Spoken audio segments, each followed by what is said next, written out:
The symptoms are really hitting hard this week.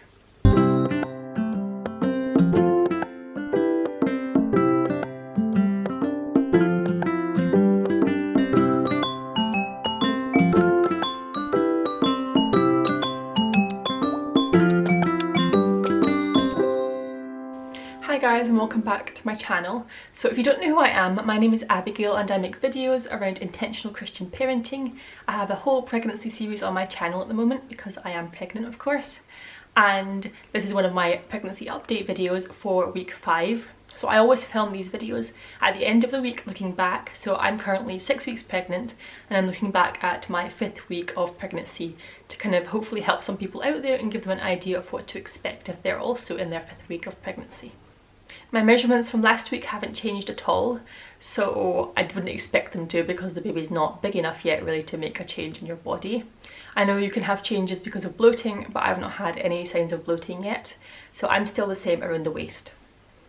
The baby is currently the size of a grain of rice, which is small but seems a lot bigger than last week. I always think every time I look at the picture of the baby and what size they should be on the apps that I use, I always think, wow, that's a massive increase in mass. Like, it's not actually that big when you think about the size of it, but when you think about the size of how much bigger it's gotten since last week, that's a huge percentage increase in the mass of the baby. So I always find that absolutely incredible.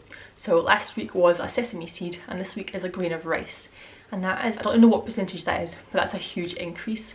And I'm always fascinated by how much the baby grows just the first 12 weeks of pregnancy. It goes from this tiny little poppy seed to an actual baby. It's incredibly cool.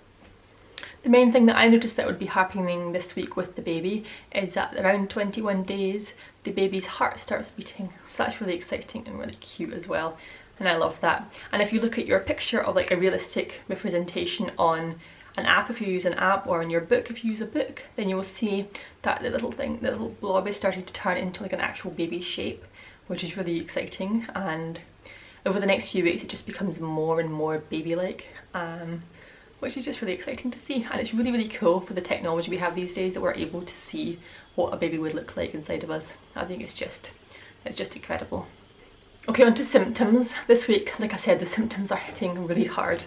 The first thing I want to talk about actually is the one I've just noticed now, which is shortness of breath. I've been talking, I did a video just before this, I filmed another video, and I was talking, I was thinking, wow, I'm struggling to breathe, and I'm just talking normally like I would. So I haven't noticed that until now, but I'm really struggling to like catch my breath a lot, which I think is really quite a common symptom of pregnancy, and yeah, one that I just noticed. By the way guys, I'm really sorry if you can hear, I'm thinking that our neighbours are doing some kind of building work this morning, because I can hear drilling and banging, and I'm really sorry. But I want to film this video now because I want to get out of the way, which relates to my next symptom of pregnancy, which is I'm really tired. So I'm usually a morning person, so in the mornings I'm good. I'm like good till about 12 o'clock, 1 o'clock in the afternoon, and then I'm done for the day. Like, and that's a pregnancy thing. So I used to be done for the day about 6 or 7 p.m. after Samuel goes to bed. I'm like, that's it, I'm done. But now it's like 1 or 2 p.m. when he goes for his nap. I'm like, yep, that's my most productive part of the day gone. So let me know if you guys also feel like that, because I really felt like that this week. And then my biggest symptom has been the all traditional awful thing, which is morning sickness. So I've been getting morning sickness, and my morning sickness does start in the morning, and it usually goes away but towards afternoon. Yesterday I had it pretty much all day long, which was really fun, but I think that contributed to the heat. We had a heat wave yesterday, we had a really hot day, and I think I got a little bit dehydrated, which is not good. So I feel better now because I drank a lot of water and stayed out of the sun, but that contributed to my nausea, that being on for longer yesterday. And I'm currently trying to find lots of different ways in which I can prevent my nausea, because nausea is a really common thing. Last time I was pregnant with my first child, I got the same thing. I got really bad nausea for like the whole first trimester, a little bit into the second. And when I say bad, I don't mean it was like bad like people could go into hospital because of it. I would say it's like moderate morning sickness. So I do feel really sick, and I do usually vomit. When I've not vomited yet in this pregnancy, but with my last pregnancy with Samuel, if you didn't know, I have a son called Samuel who's 22 months, and with my last pregnancy with Samuel I was vomiting a lot. I was vomiting 2 or 3 times a day maybe, most days. So I'm hoping I'm going to be able to find ways to kind of keep the nausea down this time.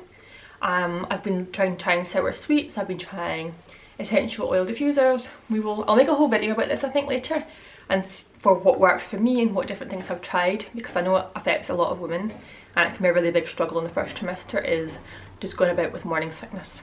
So that's the biggest symptom and the most hard-hitting one this week. Another symptom I've had is I've had a few headaches, and not a lot and not bad, but I have noticed a rise in my number of headaches that I have. I try not to take paracetamol or medicines because I know it's not great, but sometimes I will if it gets really bad. So I had a couple of headaches this week, and that was some of my other symptoms. I did want to mention, because I know I just mentioned it briefly, I do have a son called Samuel, 22 months old if you don't know, and he's the joy and delight of my life. I love him so much, and yeah, it's making a slightly different dynamic to my pregnancy this time, and I'm going to refer to my pregnancy with Samuel because it's kind of what I've got to go off of and what I've got to compare it to, and I thought it might be useful for you as well to see what 2 different pregnancies are like with the same person, because I know they can be very, very different, and I'd be really interested to see how different they are.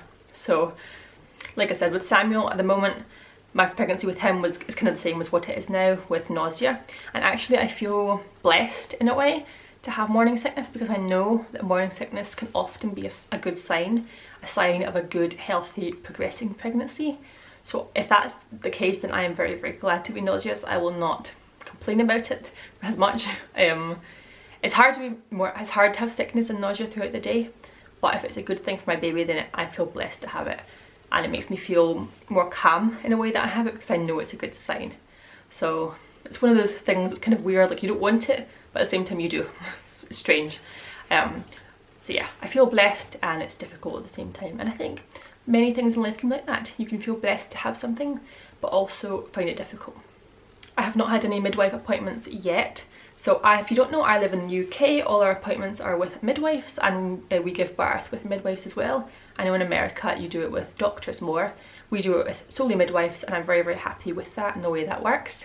But we are just coming to the tail end of the coronavirus pandemic, so things are starting to go back to normal in Scotland now, just about. But I know I'm going to have a phone appointment next Tuesday, my first appointment, like a really short one, and then I have a booking appointment a couple of weeks after that, or a week or so after that, and that's like my first big appointment. So I'm not sure if that's going to be on the phone or in the practice. I'll need to wait and find out for that. But yes, I'm at the tail end of the pandemic, so I'm hoping things are kind of going to go back to normal quite soon, and I'll be able to get normal midwife appointments soon. The reason I make these videos is to hopefully help someone else out there that is pregnant. I know that with my first pregnancy, YouTube videos massively helped me. I'm the kind of person that likes to do a lot of research and know a lot of things and see a lot of other people's experiences, and that's the number one thing that helped me most with my first pregnancy. So I'm hoping by sharing these videos I'm going to help at least one other person. It would also be nice if you guys could leave comments down below and just tell me what your symptoms have been, and just leave nice comments and encouraging comments. And yes, I'm going to do another update next week, and I'll see you very soon in that one or in my next video that I post. See you soon guys, bye.